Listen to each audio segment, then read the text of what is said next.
नमस्कार दोस्तों। स्वागत है आपका मेरे YouTube चैनल पर। मैं हूं आप सबका दोस्त और चलिए शुरू करते हैं आज का वीडियो। आज हम ऐसी खबर पर बात करेंगे जो ना सिर्फ दक्षिण एशिया बल्कि मिडिल ईस्ट की जियोपॉलिटिक्स को भी हिला सकती है।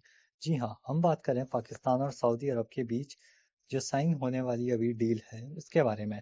सऊदी अरब और पाकिस्तान के बीच एक डिफेंस पैक्ट साइन हुआ है। ये पैक्ट 17 सितंबर 2025 को रियाद में साइन हुआ और इसमें कहा गया है कि अगर किसी देश पर हमला हुआ तो उसे दोनों देशों पर हमला माना जाएगा। यह एक ऐसा समझौता है जो भारत के लिए नई चुनौतियां और अवसर दोनों लेके आया है। तो इस वीडियो में हम डिटेल में समझे कि इस पैक्ट की पूरी कहानी क्या है, इसके मिडल ईस्ट और भारत पर प्रभाव और भविष्य में भारत के सामने क्या नई चुनौतियां और अवसर होंगे। अगर आपको यह टॉपिक इंटरेस्टिंग लगे तो वीडियो को लाइक शेयर और सब्सक्राइब जरूर कीजिए और बेल आइकन दबाना ना भूलें। तो चलिए शुरू करते हैं आज का वीडियो। पाकिस्तान सऊदी अरब जो डिफेंस पैक्ट है ये है क्या दोस्तों, सबसे पहले तो इसे समझते हैं। दोस्तों सबसे पहले समझते हैं कि डिफेंस पैक्ट आखिर क्यों। 17 सितंबर 2025 को सऊदी अरब और न्यूक्लियर पावर्ड वाले देश पाकिस्तान ने एक म्यूचुअल डिफेंस एग्रीमेंट साइन किया। यह समझौते के तहत अगर सऊदी अरब या पाकिस्तान में से किसी पर भी हमला होता है तो दोनों देश मिलकर उसका जवाब देंगे। यह पैक्ट दशकों पुराने पाकिस्तान सऊदी रक्षा सहयोग को और मजबूत करता है। इसके पीछे बैकग्राउंड भी समझना जरूरी है।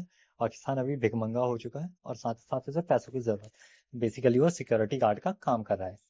तो ये थी लीमन टाउन्स में जो अभी जियो पॉलिटिकल घटना हुई है इसके बारे में। खासकर इसराइल पर कतर के हमले के बाद मिडिल ईस्ट में बढ़ते टेंशन ने सऊदी को अपने सिक्योरिटी ऑप्शंस डाइवर्सिफाई करने के लिए मजबूर किया। और अमेरिका पर जो इसका विश्वास कम हो रहा है और पूरे वर्ल्ड का जो अमेरिका पर विश्वास कम हो रहा है उसका भी एक संकेत है। इसके साथ ही सऊदी ने पाकिस्तान को $3.4 बिलियन का फाइनेंशियल हेल्प भी दे दी, जो कि इस डील का हिस्सा मानी जा रही है। कुछ एनालिस्ट मानते हैं कि यह पैक्ट सऊदी अरब को न्यूक्लियर प्रोटेक्शन दे सकता है क्योंकि पाकिस्तान के पास 170 न्यूक्लियर वॉरहेड्स है। हालांकि कुछ इसे सिर्फ एक सांकेतिक कदम मानते हैं जिसमें ज्यादा प्रैक्टिकल इम्पैक्ट नहीं होगा। लेकिन सवाल यह है कि डील मिडिल ईस्ट और भारत के लिए क्या मायने रखती है। आइए अगले सेक्शन में देखते हैं मिडिल ईस्ट पर इसका क्या असर पड़ेगा दोस्तों। मिडिल ईस्ट पहले से ही जटिल और अस्थिर रीजन है और ये पैक्ट रीजन की जियोपॉलिटिक्स को और कॉम्प्लिकेटेड कर सकता है। आइए इससे क्या क्या प्रभाव पड़ेंगे उसे देखते हैं। सऊदी की स्ट्रेटेजिक शिफ्ट की जो हम बात कर रहे हैं, सऊदी अरब अमेरिका पर अपनी निर्भरता को कम करना चाहता है। इस पैक्ट के जरिए वो पाकिस्तान जैसे न्यूक्लियर पावर देश के साथ गठजोड़ करके ईरान और इसराइल जैसे रीजनल राइवल्स को साफ मैसेज दे रहा है। इस्लामिक नेटो की संभावना की बात करें तो कुछ एनालिस्ट इसे इस्लामिक नेटो की तरह एक कदम बढ़ा रहे हैं, जो कि इसकी तरह स्टेपिंग स्टोन होगा। अगर सऊदी अरब और पाकिस्तान इसी तरह देशों को जोड़ते हैं तो मिडिल ईस्ट में एक नया सिक्योरिटी ब्लॉक बन सकता है जो कि अमेरिका और नेटो के प्रभाव को चैलेंज करेगा। ईरान और इसराइल पर प्रेशर। ईरान पहले से ही सऊदी का रीजनल ड्राइवर रहा है और पैक्ट उसके लिए टेंशन बढ़ा सकता है। साथ ही साथ इसराइल को, जो सऊदी के साथ अब्राहम अकॉर्ड्स के बाद करीब आया था, अब इस डील से सस्पेशन बन चुका है दोस्तों। पाकिस्तान की नई भूमिका की बात करें तो यह पैक्ट पाकिस्तान को मिडिल ईस्ट में एक सिक्योरिटी प्रोवाइडर के रूप में स्थापित कर सकता है। इसके अलावा बाकी गल्फ देश भी इस अलायंस का पार्ट बन सकते हैं। कुल मिलाकर यह पैक्ट मिडिल ईस्ट में पावर डायनामिक्स को रीशेप करेगा, लेकिन भारत इस पर क्या अपना प्रभाव और भारत का जितना भी अभी हम देख रहे हैं, क्या यूए और जो सऊदी अरेबिया है उसके साथ भारत के रिश्ते खराब होंगे अच्छे होंगे, इस पर भी हम देख रहे हैं।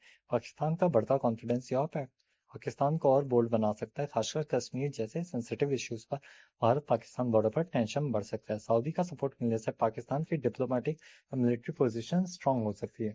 न्यूक्लियर डायनामिक्स की बात करें तो पाकिस्तान के पास 170 न्यूक्लियर वॉरहेड्स हैं जबकि भारत के पास 172 है।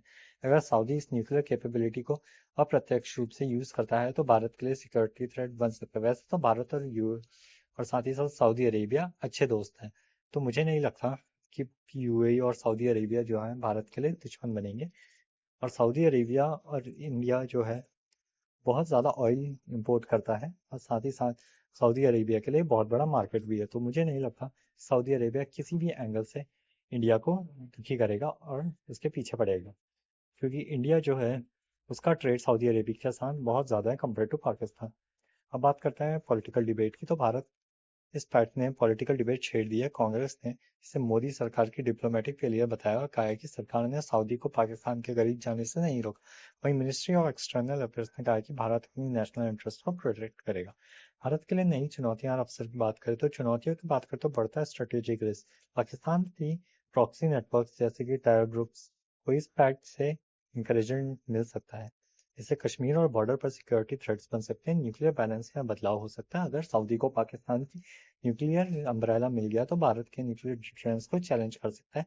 मिडिल ईस्ट में भारत की जो पोजीशन है, सऊदी अरेबिया अगर पाकिस्तान की साइड लेता है तो भारत की मिडिल ईस्ट में डिप्लोमेटिक पोजीशन कमजोर हो सकती है। खासकर अब्राहम अकॉर्ड्स के बाद भारत और इसराइल के रिलेशंस मजबूत हुए थे, जो कि सऊदी अरेबिया को पसंद नहीं थे।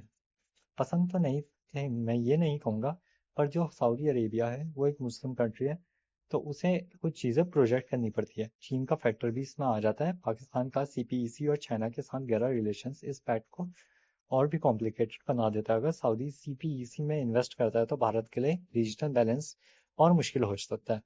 अगर हम अब अवसर की बात करें तो अन्य गल्फ देश जैसे यूएई, बहरीन और ओमान जैसे देशों के साथ डिफेंस और इकोनॉमिक कॉपरेशन भारत में बढ़ा सकता है। खासकर यूएई के साथ भारत का डिफेंस पार्टनरशिप पहले से ही मौजूद है। क्वाड और ग्लोबल अलायंस की बात करें तो भारत में क्वाड पार्टनर्स अमेरिका, जापान और ऑस्ट्रेलिया के साथ रिलेशंस को और डीप कर सकता है और इंडो पैसिफिक में भारत की पोजीशन को मजबूत करेगा। इकोनॉमिक डिप्लोमेसी की बात करें तो सऊदी अरेबिया और इंडिया के बीच टोटल $120 बिलियन का ट्रेड है, जिसमें हम मर्चेंडाइज और सर्विसेज दोनों की बात करें तो भारत इससे डिप्लोमेटिक प्रेशर बना सकता है सऊदी अरेबिया पर। और साथ ही साथ सऊदी अरेबिया के लिए भारत एक बड़ा मार्केट है और यह भारत को स्ट्रॉन्ग पॉइंट देता है। डिफेंस सेल्फ रिलायंस की बात करें तो भारत अपनी डिफेंस कैपेबिलिटी जैसे मिसाइल सिस्टम्स, ड्रोन्स और साइबर डिफेंस और मजबूत कर सकता है। आत्मनिर्भर भारत पर फोकस और अब और जरूरी हो गया है। सेक्शन 5 की बात करें तो भविष्य का रास्ता क्या होगा दोस्तों। यह डिफेंस पैक्ट भारत के लिए एक वेकअप कॉल है। भारत को अपनी डिप्लोमेसी और स्ट्रेटेजी को रीशेप करने की जरूरत है। मेरे कुछ सुझाव है जैसे कि मल्टीपल डिप्लोमेसी, भारत को यूएन G20 जैसे प्लेटफॉर्म्स पर अपनी आवाज बुलंद करनी होगी। रीजनल पार्टनरशिप की बात करें तो मिडिल ईस्ट में इसराइल और यूएई जैसे दोस्तों के साथ रिलेशंस को मजबूत करना होगा। इंटेलिजेंस गैदरिंग और साइबर डिफेंस, पाकिस्तान के प्रॉक्सी नेटवर्क्स पर नजर रखने और उन्हें तोड़ने और इंटेलिजेंस नेटवर्क को और स्ट्रॉन्ग करना, ये हमारी प्रायोरिटी होनी चाहिए। पब्लिक डिप्लोमेसी, भारत को अपनी सॉफ्ट पावर जैसे बॉलीवुड, योग, टेक्नोलॉजी को यूज करके मिडिल ईस्ट में इमेज बिल्ड करनी होगी। और कंक्लूजन की बात करें तो दोस्तों, पाकिस्तान और सऊदी अरब का यह डिफेंस पैक्ट एक गेम चेंजर हो सकता है। यह मिडिल ईस्ट में नया सिक्योरिटी ब्लॉक बनाएगा और भारत के लिए स्ट्रेटेजिक चैलेंज ला सकता है। लेकिन अगर भारत की मजबूत डिप्लोमेसी, इकोनॉमिक पावर और मिलिट्री कैपेबिलिटीज इस अवसरों को बदल सकती है, तो ये भारत के लिए बहुत अच्छा होगा दोस्तों। आपको क्या लगता है, यह पैट भारत के लिए खतरा बन सकता है या नहीं, या भारत अपने फेवर में टर्न कर सकता है? कमेंट्स में अपनी राय जरूर शेयर करिएगा। अगर आपको यह वीडियो पसंद आया तो लाइक, शेयर, सब्सक्राइब जरूर कीजिएगा। अपने दोस्तों के साथ शेयर करना ना भूलें और बेल आइकन जरूर दबा दें। अगले वीडियो में मिलते हैं, तब तक के लिए टेक केयर। जय हिंद, जय भारत।